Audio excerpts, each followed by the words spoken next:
Oktyabrın 25-dən etibarən bütün heyvan bazarlarının fəaliyyəti dayandırılır.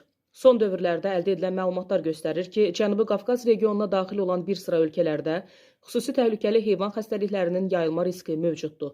Bu barədə Azərbaycan Qida Təhlükəsizliyi Agentliyinin şöbə müdiri, Baş Dövlət Baytarlıq Müfəttişi Qalib Əbdülləliyev bildirib. Onun sözlərinə görə ölkəmizdə də endemik xarakter daşıyan xüsusi təhlükəli heyvan xəstəlikləri mövcuddur. Bu xəstəliklərin yayılmasını qarşısını almaq məqsədi ilə məhdudlaşdırıcı tədbirlərin həyata keçirilməsi zərurəti yaranıb.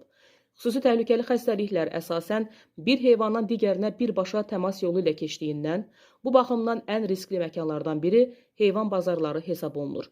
Bu səbəbdən 25 oktyabr tarixindən Respublika ərazisində bütün heyvan bazarlarının fəaliyyəti müvəqqəti olaraq məhdudlaşdırılacaq.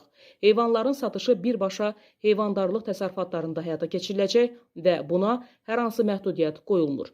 Bazarlarda yenidən qurma işləri aparıldıqdan və zəruri infrastruktur təmin edildikdən sonra onların fəaliyyəti bərpa olunacaq.